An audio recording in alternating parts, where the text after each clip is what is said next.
I came down here with my dog too. You know, like my fiance's already doing like wedding planning stuff for next year, so like she's not being able to hang out. By the way, we're super pumped for the wedding.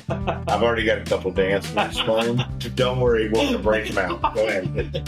Struggling with your golf game? You need two things, my friend.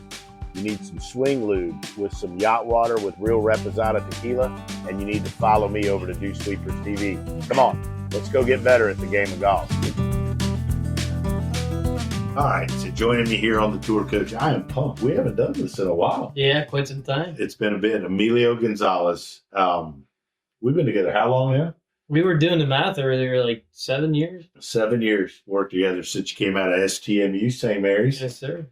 How about that? I got Zels and I got Coach coming in town for Jingle Bell this week. We got a big St. Mary's weekend. So Connor and Zels and the whole gang. But and they've done we'll talk about that some other time, but they've done a real nice job building that program there.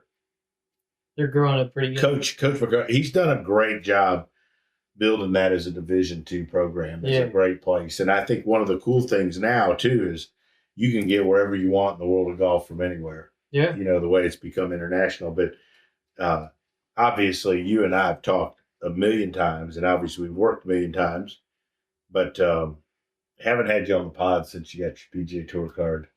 And I've talked about it. I've talked about it. Obviously, all of us have talked about it, but congratulations. And, man, just so proud of you and proud of what you've done. And we're getting ready for Sony and the start of a PGA Tour, your rookie PGA Tour season. How does it feel? You know, obviously excited. It's a dream come true to like be able to. I mean, I chase my dream every day. Honestly, I'm super fortunate for that. But you ever just like roll over and go like, "Shit, I can't believe it's happened"?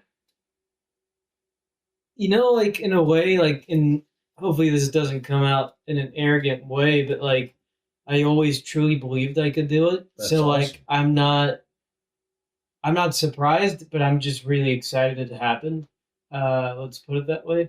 I remember when I met you at St. Mary's. We were at Dominion there on that back patio, and I remember we were doing a little Q&A, and you asked 412 questions. So I knew you were serious. But it's been a long time. But I remember watching you hit balls. And I remember the first time you came over to Sea Island, and people we joked about this tonight with Reese and Natalie and the whole gang, and then about like how you lived with me for a while. But I've told you this many times. I always knew you were going to be a PGA Tour player, and there were things about you. There are things to me that you can't put your finger on. Yeah, but I knew you did. And I think that's cool that when you always knew, I think it's cool to watch somebody get there. Yeah.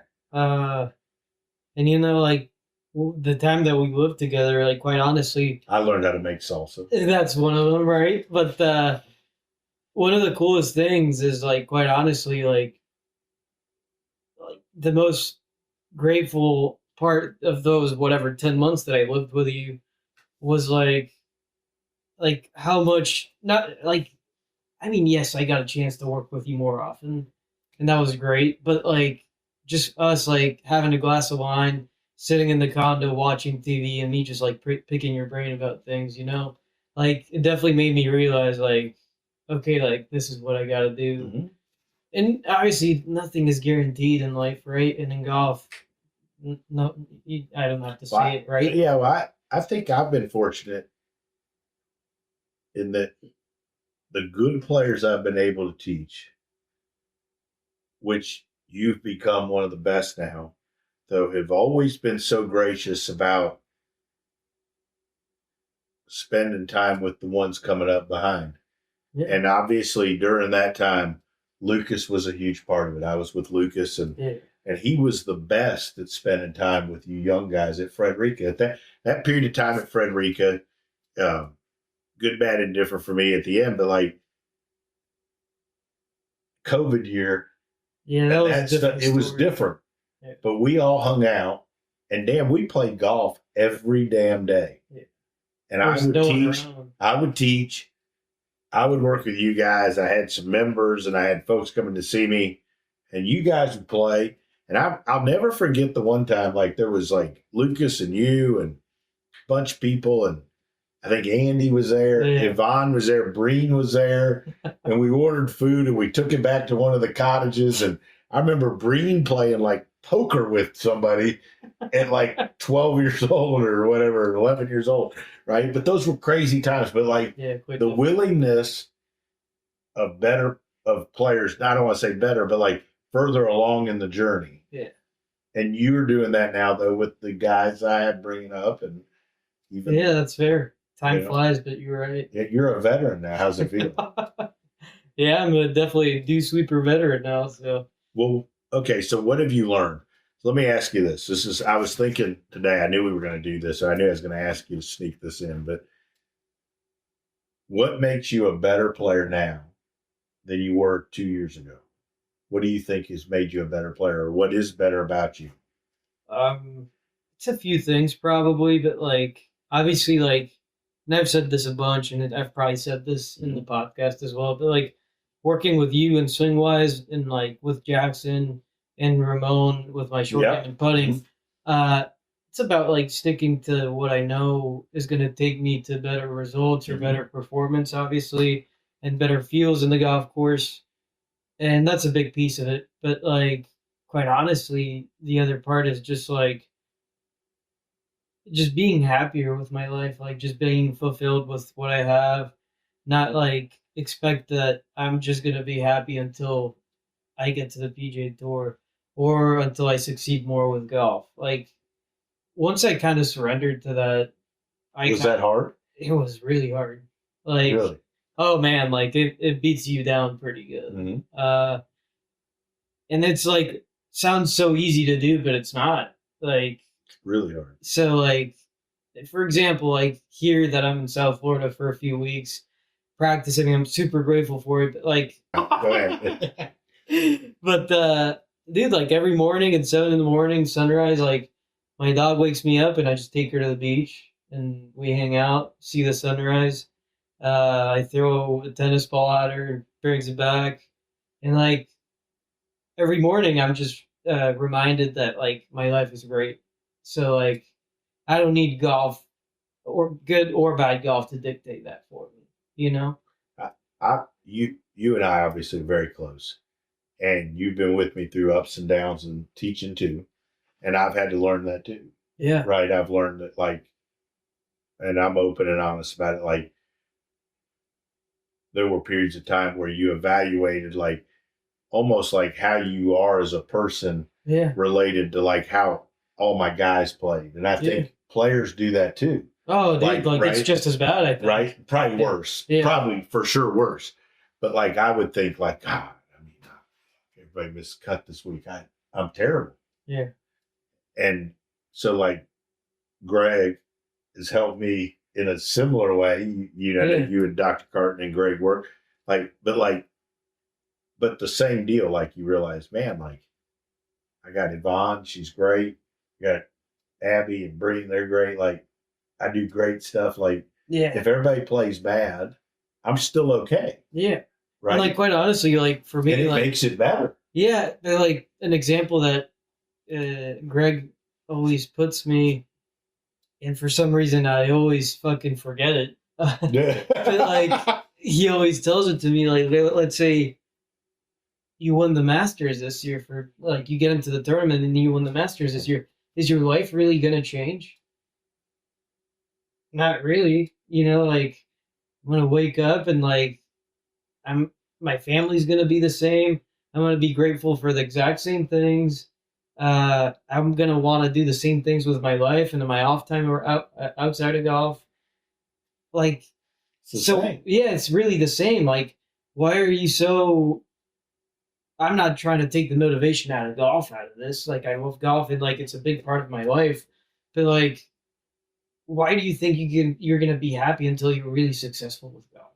You know, and that's a big part. And like, obviously, that's good. And another big thing too is like surrounding myself from people that I trust, that I enjoy working with, and quite honestly, that I just know that they do good for me, you know?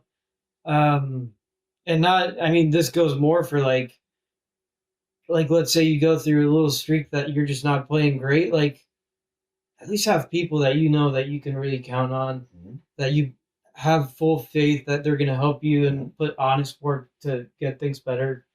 And, that just makes a big difference. So, What did you learn over the last few years playing the Corn Ferry? And obviously this year you had your best year. But like, what did you figure out that you had to do better? Like, what was it that made you better this year? Like, I mean, we could look at statistics and all that, but like, what from a player's perspective, like, was the difference this year? like, obviously I did have a pretty good year on the Corn Ferry Tour. Like, it was really solid, but like, quite honestly, if I'm honest, like, it was just more about like cleaning things up. Like, the good was just as good. Agree. Yeah, I thought this year when you played good, yeah, you did better with your good a little bit. yeah, no, for Maybe sure. kind of took advantage more of the good. Yeah. I think my average golf was really, really, really good this year. I agree. Like, my bogey avoidance was incredible. Like, my lag putting improved a lot. Like, I didn't have nowhere near as many like 3-putts. So like, you start shaving like 1 stroke a week like that, and like that goes a long way. See, and I think that's like for whether you're a recreational golfer listening to us or a golf nerd or you're an aspiring young player or whatever, everybody comes to take a lesson and they're looking for this magic thing, right? Yeah. And yet you and I, we've worked for a long time and we're looking for you to just get a little bit better on the days it's good. And I don't know that, like, we're talking about stuff like you got to lag putt it better or you got to wedge it a little bit or whatever it is. And I don't know that many golfers understand that like, there isn't a magic bullet. There isn't something you're going to learn a lesson. It's just building every day. Yeah. And like, to this day, I still think like college players or like junior golfers, I don't think they work enough in like their scoring aspect of the game enough. And I mean, shoot, I was one to blame whenever I was their age. Yeah, I'm not sure. I'm not picking on them. We didn't know. But like, I think that's a big key at like improving in golf faster, or not faster, but like consistently, is like just buckling down and working on your scoring. And scoring is obviously like getting really good with your wedges, cleaning up your short game, getting more creative, avoiding 3-putts, trying to clean up and make a big percentage of your putts inside 6 feet. Little things like that. And instead of like wasting all your time and banging 400 golf balls on the range, Yeah, and I think like as we grow up, I think a lot of us are taught like to get better, you got to be just grinding out there, beating lots of balls. And I think what we found when you're around real successful players is that they figure out what they need to do. And you said something, I don't know if it was this afternoon or yesterday to one of the juniors, but you made the comment that like about how you figured out how like to go do what you needed to do and then get out of there. Yeah. Basically, I mean, I'm paraphrasing, but like, and I thought that was so smart because there's people that you watch that feel like they're not practicing unless they're there all day. Yeah. But they don't get much done. Yeah. And the more I watch the best players in the world, I think they're very focused on what they do and they know what they need to do. And I think they also nowadays, the stuff they do in the gym is part of the work. Yeah, totally. I think their rest and their recuperation, and that's part of it versus just beating balls.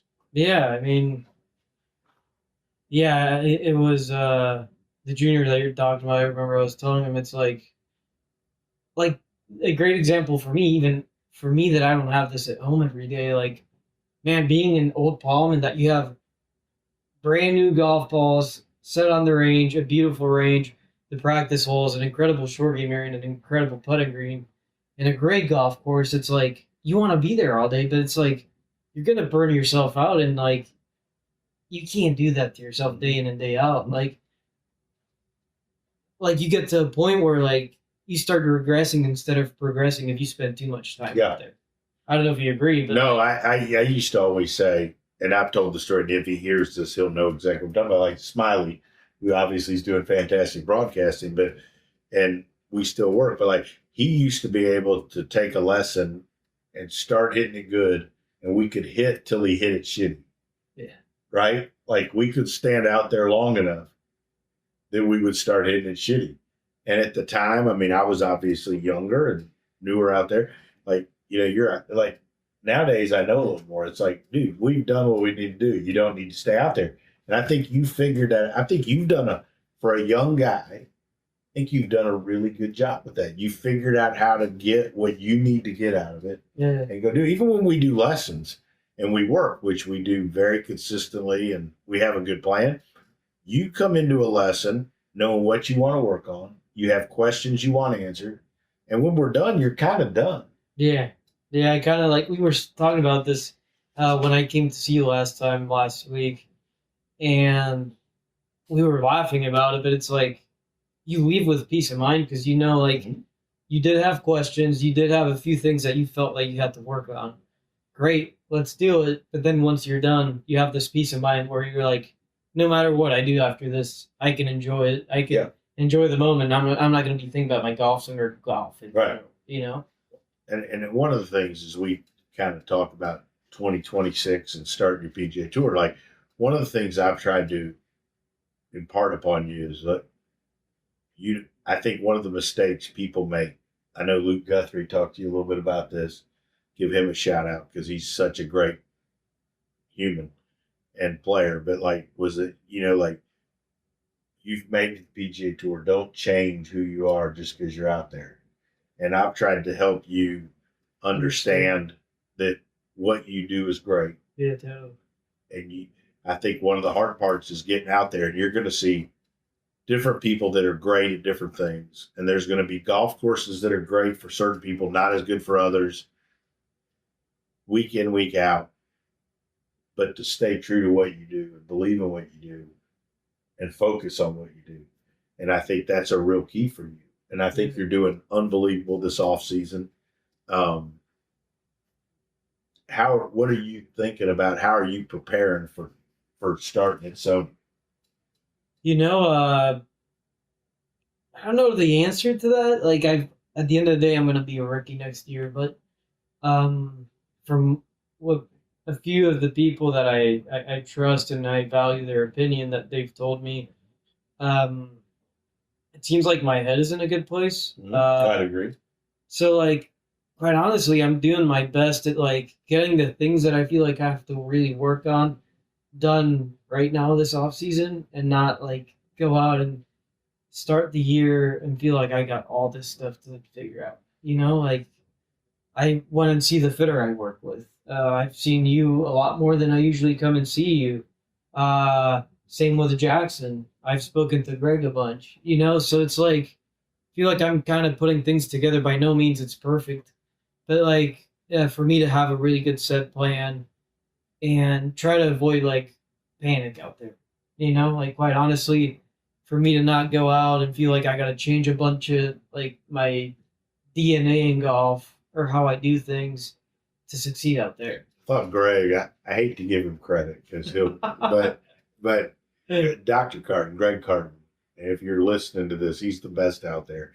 But like, we had a phone conversation, the three of us, and it was like he put things in perspective. That you hadn't played great at the very end of the year, and he was like, Emilio, you just had the best year of golf of your life, of your career. Like, step back basically and take Zoom perspective of it. Zoom out. And I remember listening to you, and you kind of like, you're right. Yeah. Right. And I think that's an interesting perspective for golfers. And I think golfers all too often of all levels look at everything just very like what I've done today or this week. Yeah. Versus looking at 2 weeks. Or 2 weeks or where you go. And I think if you're a golfer out there, you know, looking at things more big picture this is where I am, this is where I'm going. And then, you know, from working with me, like I always like to take students and I'll pull up a video from a year and a half ago when we started and go, It's like, all right, now, like, hey, how much better is this shit now?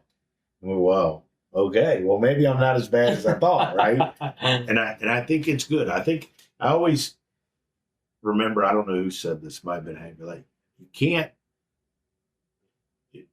it's hard to know where you're going if you don't know where you were started, right? yeah. And like, I think it's real important as a golfer to understand like where you were, Totally. where you are, where you're going. And if you're always getting better, Yeah. you know? It goes a long way, man. And like, quite honestly, like I've said this, I don't know how many times in the last few months since I fortunately got my card, right? But how many people have asked me like, what'd you do so different like last year that you finished 50th or 40, high 40s in the points list to this year? And quite honestly, it was just me being a little more comfortable, trusting that I was doing the right things. And quite honestly, at the end of the year, I had so much energy because I would show up to tournaments on Tuesday mornings. I would play 9 holes late, like at 3 o'clock in the afternoon, have fun. There was no one out there. I would just have a good time with my caddy and a good buddy of mine that I would play every single week. I would go and play my pro am at 7 in the morning the next day, and I'd be ready to go. Like, and then in previous years, I would go and bang balls all Monday, then play 9 or 18 holes on Tuesday, and then play my pro am on Wednesday. Yeah, I mean, at the beginning of the year, it doesn't really change much, but then once you're 18 events in, you're like, You're holy exhausted. shit, I'm exhausted. Yeah, exactly. Especially after that summer stretch where you play 14 out of 15 weeks out in that tour. Yeah. I agree. I thought one thing that was interesting, just like, I would always take mental notes, but like, you know, I remember I'd start planning to come in and I would text everybody. And so I was going to bring. And so a year ago, not this season, season before, you know, you'd be like, I'm getting in there. I'm going to hit balls Monday afternoon. So I'd try to make sure I'm getting there. Well, like Rick's already got to the point where you are. Rick's like, I'm getting in sometime late Monday. I'm going to play Tuesday, right? And, but this year I said one time, like, I'm going to get in there on Monday. Shit, nobody was there on Monday, right? Yeah. You know? And you were like, what are you going to do? And I was like, oh, I guess I'm not going to get on Monday morning. Like, it doesn't do you any good. And we started working. When I would go out once a month to a Corn Ferry event, I'd either get in late Monday or early Tuesday, and we would work. I'd watch you for an hour Tuesday afternoon, walk a few holes. A lot of times you and Rick would play a few holes, watch Rick and Luke. I mean, I'd leave Wednesday, but like, you were fine. Yeah. No, and it doesn't mean that just because I was playing good and hopefully it doesn't come out this way. But like, I know that we still had things to do and work on and stay on top of. You always had questions. Yeah. And we got our stuff done, but like, then every Tuesday we would try to go grab dinner, all of us together, and like we would just go and shoot the shit and have fun, you know? Like things didn't change. Yeah, it's great. That's important. What are you looking forward to most this year? I mean, quite honestly, like just enjoying like this new part of the journey for me, you know? Not getting too like I'm gonna really try to like not get overwhelmed by like the little things that change, you know. There's so much. It's the same, but obviously just to a different extreme, probably.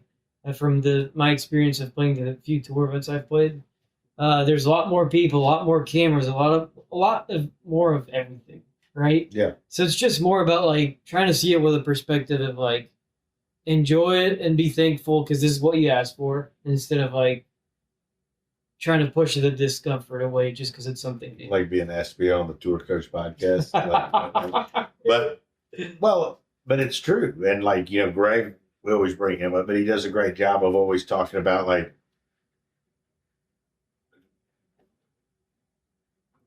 you go and you have the success you're going to have out there on the tour, Well, then you get into the realm of where you're in elevated events and in all the majors.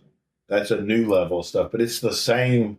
Like It's the same game. every step up is the same level of new stuff you got to deal with. Like, so it never ends. Yeah. It isn't like you get to a point where, oh shit, I don't have. And accepting that is a big thing, man. Like, you think like, oh, you're on tour now, like your life changed. It's like, no, not really. Like, it's something I've been looking forward to for a really long time, and I'm very grateful that it finally came here.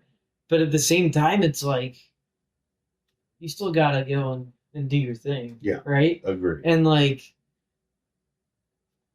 yeah, once again, like it's still golf. Like you're still, the hole is still the same size. You still play in grass. Exactly. You know, like Same deal. yeah. So don't get too caught up in like the other little things that don't really. Yeah, I matter. think the more people that are really trying to get better understand that. Like, I just don't think people understand the difference little things make. Yeah. Right. I think, and I've said it earlier, whatever, 20 minutes ago, like everybody's looking for something magic, pixie dust that's going to make them a great player. But that isn't what happens. It's sticking to your plan and sticking to what you need to do and just doing it till you can do it. Yeah. And there is like there is stories of like, for example, like, I don't know, who had a great season this year on the PGA. Ben Griffin. Mhm. He went from being a pretty solid PGA Tour player to like becoming a top 10 player in the world. Won right. 3 times this year. Mhm. Like people think that he probably just, oh my God, like he probably just did this and like, oh, he became a top 10 player in the world. And like behind the scenes, I bet if he would go and ask Ben, like he's Yeah. just like, man, like I've been working on this shit like for God knows how long, and it's about time like things started kind of falling in together, you know? And I'm paraphrasing, but he was on the range and talking to one of my young guys getting ready to go to Q school. And I introduced him. He's a great ambassador at Old Palm. He really is really good at being there and just talking to folks. And, you know, he said, hey, like, I'm proof that your life can change this much in a few years. And the guy was like, well, what'd you do different? He's like, I just started believing I belonged out there, basically. Right? And He still swings it the same way. swings it the same. I don't think he's changed much, right? And it shows you the power of sticking to what you do and believing in what you do and how it can work. Yeah. You know? So it's crazy. Yeah. Been cool to watch. Very cool to watch. Yeah. Emilio, you're the best. I can't thank you enough for, like, I know we had some wings tonight up at Hurricanes. Give them a shout out. And the official home of the Dew Sweepers. Totally. But also just, you're always so good to all my young guys too, and my young kids. And it's fun having you around this month, spending some time down here. A little warmer than Charlotte, right? Yeah, totally, man. It's been pretty cool to. But it's fun having you down. Fun being able to bullshit and talk all the time. Oh, yeah. And we're going to have a fun next year, and I can't wait. And the first event I'm going to get out with you is going to be Amex, because Sony's a little bit of a longer trip. But we'll go to Palm Springs. I got a couple little places I like to go eat and drink there, so we'll have some good times. Not shocked. But yeah. Not shocked. We'll have a good time.